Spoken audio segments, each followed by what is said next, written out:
The obstacles in sexy hiking are unyielding, and that makes the game uniquely frustrating. But I'm not sure Jazuo intended to make a frustrating game. The frustration is just essential to the act of climbing, and it's authentic to the process of building a game about climbing. A funny thing happened to me as I was building this mountain. I'd have an idea.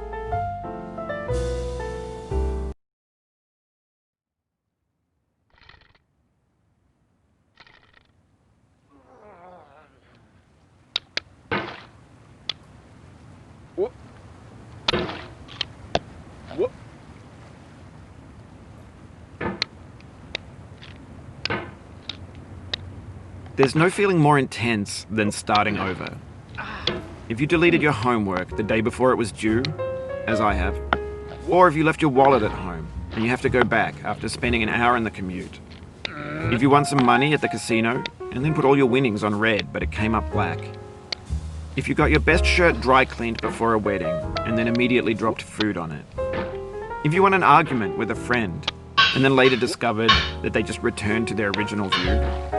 Starting over is harder than starting up. If you're not ready for that, like if you've already had a bad day, then what you're about to go through might be too much. Feel free to go away and come back. I'll be here. Alright, thanks for coming with me on this trip. I'll understand if you have to take a break at any point. Just find a safe place to stop and quit the game. And don't worry, I'll save your progress, always, even your mistakes. This game is a homage to a free game that came out in 2002, titled Sexy Hiking. The author of that game was Jazuo, a mysterious Czech designer who was known at the time as the father of B games. And B games are rough assemblages of found objects. Designers slap them together very quickly and freely, and they're often too rough and unfriendly to gain much of a following. They're built more for the joy of building them than as polished products. In a certain way, Sexy Hiking is the perfect embodiment of a B game. It's built almost entirely out of found and recycled parts, and it's one of the most unusual and unfriendly games of its time. In it, your task is simply to drag yourself up a mountain with a hammer. And that act of climbing, in the digital world or in real life, has certain essential properties that give the game its flavor. No amount of forward progress is guaranteed. Some cliffs are too sheer or too slippery. And the player is constantly, unremittingly in danger of falling and losing everything. Anyway, when you start Sexy Hiking, you're standing next to this dead tree that blocks the way to the entire rest of the game. It might take you an hour to get over that tree, but a lot of people never got past it. You prod and you poke at it, exploring the limits of your reach and your strength, trying to find a way up and over.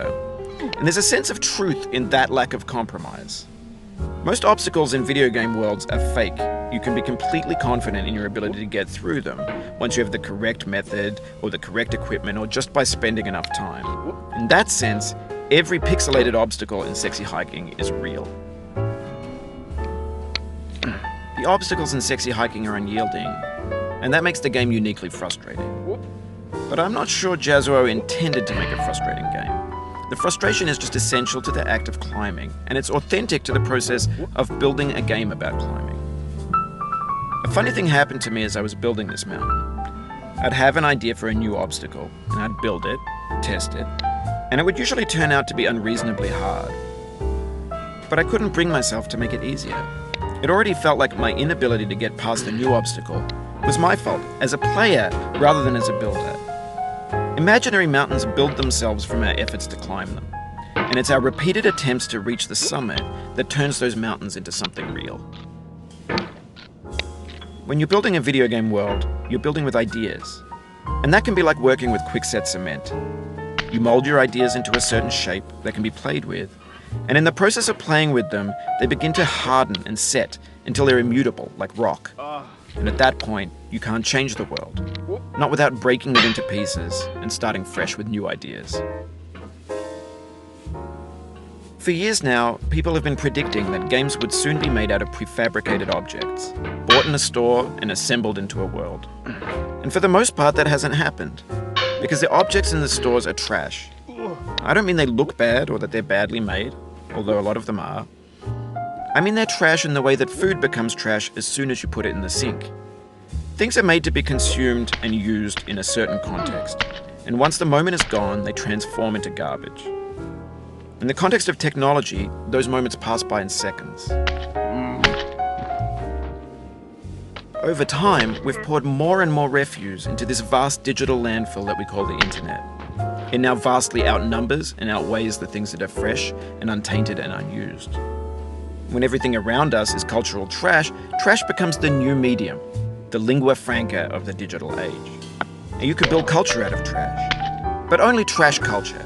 Be games, be movies, be music, be philosophy. Maybe this is what digital culture is. A monstrous mountain of trash, the ash heap of creativity's fountain. A landfill with everything we ever thought of in it. Grand, infinite, and unsorted. There's 3D models of breakfast, Gen X's fanfic novels, scan magazines, green screen Shia LaBeouf, banned snuff scenes on LiveLeak. Facebook's got lifelike bots with unbranded adverts and candid shots of Kanye and Taylor Swift mashups, car crash epic failed GIFs, Russian dashcam vids, discussions of McRibs, discarded, forgotten, unrecycled, muddled, rotten, untitled. Everything's fresh for about 6 seconds, until some newer thing beckons, and we hit refresh. And there's years of persevering, disappearing into the pile, out of style, out of sight. In this context, it's tempting to make friendly content that's gentle, that lets you churn through it but not earn it. Why make something demanding if it just gets piled up in the landfill, filed in with the bland things? When games were new, they wanted a lot from you. Daunting you, taunting you, resetting and delaying you. Players played stoically. Now everyone's turned off by that. They want to burn through it quickly, a quick fix for the fickle, some tricks for the clicks of the feckless. But that's not you, you're an acrobat. You could swallow a baseball bat. Now I know, most likely you're watching this on YouTube or Twitch, while some dude with 10 million views does it for you. Like a baby bird being fed chewed up food. That's culture too. But on the off chance that you're playing this, what I'm saying is, trash is disposable, but maybe it doesn't have to be approachable. What's the feeling like? Are you stressed? I guess you don't hate it if you got this far. Feeling frustrated? It's underrated. An orange is sweet, juicy fruit locked inside a bitter peel. That's not how I feel about a challenge. I only want the bitterness. It's coffee. It's grapefruit. It's licorice. It feels like we're closer now. Composer and climber, designer and user. You could have refused, but you didn't. There was something in you that was hidden, that chose to continue. It means a lot to me that you've come this far, endured this much.